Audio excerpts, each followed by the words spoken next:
बहुत ही ज़्यादा आकर्षक पर्सनैलिटी वाले जातक, किसी भी विषय पर बड़ी ही स्पष्टता और दूरदर्शिता के साथ बहस करने वाले, एक ऊंचा मुकाम, ऊंचा लक्ष्य हमेशा पाने की चाह रखने वाले, अपनों से ज़्यादा दूसरों की मदद करने वाले, जिसके कारण जीवन में कई बार दिक्कतें भी आती हैं और बहुत ही शांत प्रिय जगह पर घूमना ऐसे इंसान को पसंद भी आता है। जी हाँ, आप लोग जान ही गए होंगे, मैं बात कर रहा हूँ तुला राशि वालों की। कैसा रहने वाला है जुलाई का माह, क्या करेंगे राहु इस समय के अंदर, हर एक ग्रह पर हम बारीकी से चर्चा करेंगे। बस मेरे साथियों, आप लोगों को आवश्यकता है तो मेरे साथ अंत तक बने रहने की। आप लोगों के लिए बहुत ही महत्वपूर्ण सूचना, अगर आप लोग भी अपनी कुंडली में आपके ग्रहों का सटीक विश्लेषण, बारीकी से विश्लेषण कराना चाहते हैं तो सिर्फ चैनल के डिस्क्रिप्शन में दिए गए नंबरों पर ही संपर्क करें। मेरे साथियों, आपको बताना चाहूँगा कि जुलाई माह के अंदर तुला राशि वालों के लिए एक बहुत ही महत्वपूर्ण सूचना ये है कि जो ग्रहों का गोचर होने वाला है वो इस समय आपके जीवन में बहुत उथल पुथल करेगा और अंत में मैं आपको उसका उपाय भी बताऊंगा। बस ध्यान से सुनिएगा, समझना होगा आपको। चलिए शुरुआत कर लेते हैं। सबसे पहले बात करते हैं गोचर के बारे में। क्या कह रहा है गोचर? 7 जुलाई को शुक्र कर्क राशि में, 13 जुलाई को मंगल वृषभ राशि में, 16 जुलाई को सूर्य वृषभ राशि में, माफी चाहूँगा 16 जुलाई को सूर्य कर्क राशि में और 19 जुलाई को बुध सिंह राशि में गोचर करेंगे। प्रिय साथियों, कैसा रहेगा ग्रहों का प्लेसमेंट माह की शुरुआत में? सबसे पहले मंगल 7वें भाव में, शनि 5वें भाव में, राहु 6ठे घर में, 12वें घर में केतु, 10th हाउस में आपके बुध, सूर्य और शुक्र आपके बैठे होंगे भाग्य भाव में और आपके 8वें भाव में विराजमान होंगे देवगुरु बृहस्पति, जो बनाएंगे आपको इस माह आध्यात्मिक धर्म अध्यात्म से आप लोग इस समय थोड़ा कनेक्ट होंगे। चलिए शुरुआत कर लेते हैं बिना देरी के। कैसा रहेगा आपका स्वास्थ्य? बिकॉज हेल्थ इज वेल्थ सबसे ज़्यादा इंपॉर्टेंट है मेरे साथियों आपके लिए। लग्नेश कौन बनते हैं मालूम होगा आपको? लगन के स्वामी बनते हैं आपके शुक्र, और लगन से ही हम देखते हैं आपके स्वास्थ्य के बारे में कि स्वास्थ्य कैसा जाने वाला है। लगन के स्वामी शुक्र प्रिय साथियों बैठे हुए हैं आपके भाग्य भाव में, और लग्नेश अगर भाग्येश हो जाए, अगर लगन का स्वामी आपका भाग्य भाव में आ जाए, मित्र राशि में आ जाए, तो बहुत ही बढ़िया कहूँगा आपके भाग्य के लिए, आपके स्वास्थ्य के लिए। और 7 जुलाई के बाद ये 10th हाउस में आ जाएंगे, तब भी कोई डर नहीं। बस मंगल लगन को देख रहे हैं, थोड़ा गुस्सा, जल्दबाजी, धैर्यहीनता हो सकती है, लेकिन वो भी 13 जुलाई तक ही, उसके बाद वो डर भी खत्म हो जाएगा। ऑल ओवर अगर मैं कहूँ तो स्वास्थ्य के लिहाज से ये आपके लिए बेहतर रहने वाला है। बात करें आपकी एजुकेशन की, 5वें भाव के स्वामी शनि अपने ही घर में बैठे हैं। शनि जिस भाव में बैठे हैं वहाँ वृद्धि करेंगे, ये हम लोग जानते हैं, रिजल्ट देंगे। लेकिन शनि की आदत क्या है? थोड़ा रगड़ना, थोड़ा घिसना, उसके बाद देना। कर्म प्रधान है तो कर्म तो करवाएंगे। तो इस समय आपको हो सकता है एफर्ट्स डालने पड़े अपनी एजुकेशन में।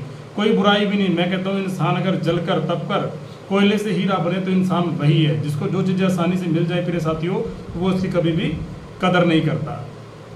लग्नेश भी आपके भाग्येश हो गए हैं, भाग्येश कर्मेश हो गए हैं। देखिए लगन के स्वामी भाग्य भाव में, भाग्य के स्वामी कर्म भाव में। तो एक बात तो निश्चिंत है कि कर्म अगर आप करते हैं, यानी कि एफर्ट्स अगर डालते हैं और शिक्षा अच्छी करते हैं, तो अपने कर्म से, अपनी शिक्षा से आप अपने भाग्य रचयिता खुद बन सकते हैं मेरे साथियों। बात करूँ आपके लव रिलेशन की, 5वें घर से देखते हैं लव रिलेशन, ये तो आपको मालूम हो ही गया होगा। 5वां घर सिर्फ ज्ञान और संतान का नहीं है, आपके लव लाइफ का, आपके लव रिलेशन का है। और 5वें भाव के स्वामी शनि जो कि अपने ही घर में बैठे हुए हैं।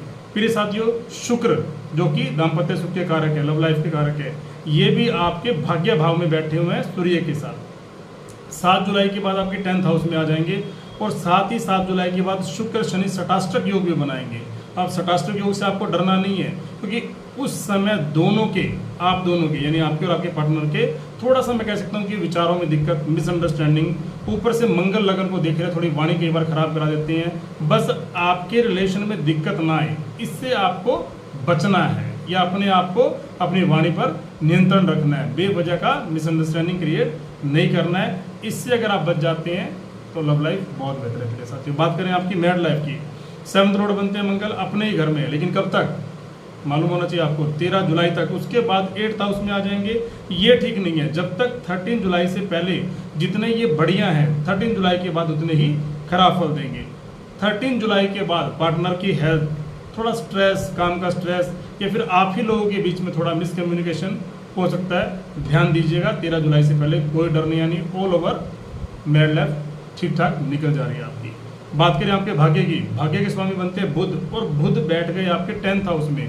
प्रिय साथियों, शास्त्र कहते हैं कि अगर भाग्य का स्वामी कर्म भाव में बैठ जाए, क्योंकि 9वां घर सिर्फ भाग्य का नहीं है, वो धर्म का भाव भी है, और धर्म भाव का स्वामी अगर कर्म भाव में जाकर विराजमान बन जाए तो ये हो गया धर्म कर्माधिपति योग। बहुत बढ़िया, कर्म तो कीजिए ही, साथ में भाग्य आपका एक कदम आपसे आगे चलेगा। 19 जुलाई के बाद 11th हाउस में आ जाएंगे आपके भाग्य। और बेहतर है अगर आपके लग्नेश शुक्र भाग्य भाव में स्वयं विराजमान है तो आप भी कह सकते हैं हमरे सैया भय थानेदार अब डर का आएगा।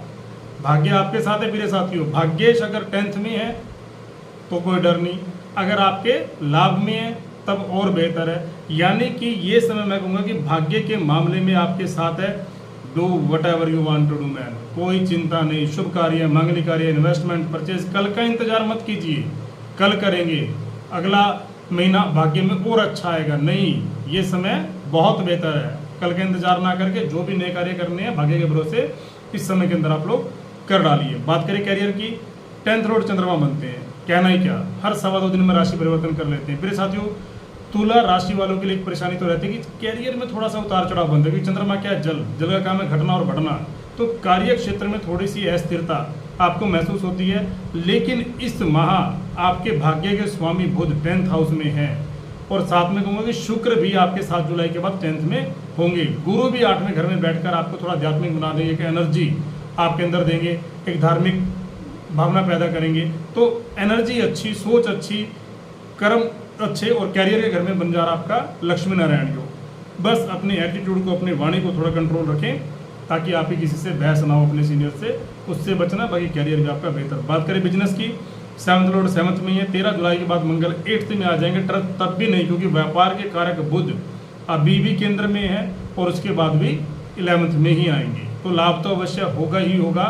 और जो मेरे भाई नौकरी ढूंढ रहे हैं इस समय के अंदर, उनको नौकरी मिलने के 13 जुलाई के बाद अच्छे अवसर प्राप्त होंगे, यानी कोशिश रंग लाएगी मेरे साथियों। अब जान लेते हैं उपाय की, क्या उपाय करना चाहिए। शुक्र का बीज मंत्र आप अवश्य जाप करें, हनुमान चालीसा का नित्य आपको पाठ करना है और साथ में ही विशेष उपाय की जो मैं बात कर रहा था आपको शिवलिंग पर दूध और जल इन दोनों का अभिषेक भी करना है। जानकारी कैसी लगी, लाइक, शेयर और सब्सक्राइब करना बिल्कुल मत भूलिएगा। बने रहिएगा हमारे साथ। जय श्री राम, जय श्री बालाजी महाराज।